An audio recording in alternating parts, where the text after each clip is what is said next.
Empty seats, inflated ticket costs, and underwhelming opening weekends, vanishing exclusive theatrical releases. And now, the streaming behemoths are swallowing legacy studios whole. If you're paying attention, 2025 hasn't exactly been kind to Hollywood, cinema owners, or anyone who still romanticizes the big screen experience. But here's what everyone needs to understand. These aren't temporary setbacks or cyclical downturns. This is evolution in action.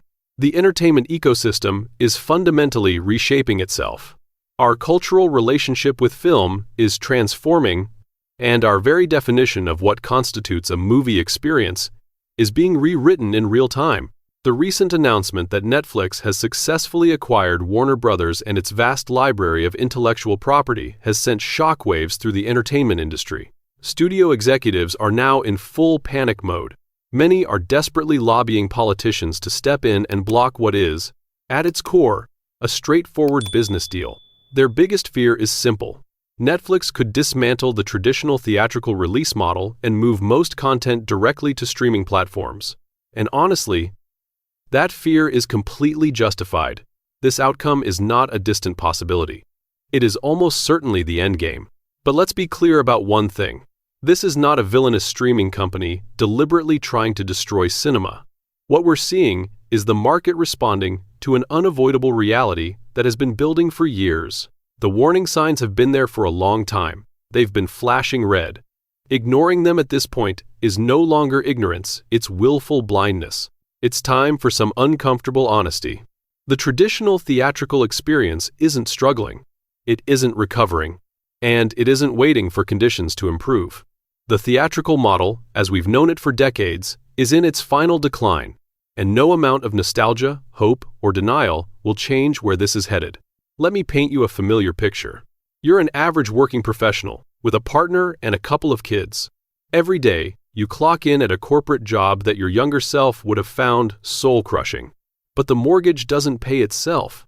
Your romantic life has slowly turned into scheduled maintenance, not spontaneous passion.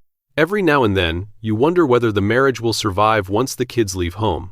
But that's a problem for future you. Today, though, you've decided to do something wholesome. You're taking the family out to watch a movie. The journey begins with a half-hour battle through traffic. At the theater, tickets set you back $80. Of course, the kids insist on the premium large format experience. Then comes the concession stand. You bleed another $40 on snacks, because apparently sitting still for 2 hours without constant oral stimulation is biologically impossible for most humans. You finally find your seats. They carry a faintly concerning odor. They're also decorated with mysterious stains that the cleaning crew clearly decided were not worth investigating. No! God, please, no! No! No! Behind you, a gaggle of teenagers has claimed their territory. Perfect. Now you get to enjoy their running commentary on crushes, drama, and social media feuds, all as background audio to your movie. Around you, smartphones glow like fireflies. Someone is scrolling through social media. Volume on. Another person is conducting a heated relationship argument on speakerphone. And this is what you paid for. The authentic cinema experience. Oh, God! Oh, God! The lights finally dim. You settle into your seat, doing your best to ignore the distractions. People are still shuffling in, stumbling over legs in the darkness. But you're not watching the movie yet. First comes the parade of advertisements. Luxury cars you'll never own. Products you don't need. That goes on for 15 minutes. Then come the trailers. Another 20 minutes. 45 minutes after the scheduled showtime. The actual film finally begins. 3 hours later, you're back home. Exhausted, irritated, and $100 poorer. You pause and wonder what you actually gained from the experience. So, ask yourself honestly, unless you're a dedicated film enthusiast who truly needs the massive screen and premium sound, does this process justify itself? Especially when the exact same content will be streaming in your living room within a matter of weeks. Which brings us to the alternative that's quietly disrupting everything. For decades, the theatrical experience offered something home simply couldn't match scale and spectacle. That monopoly is gone.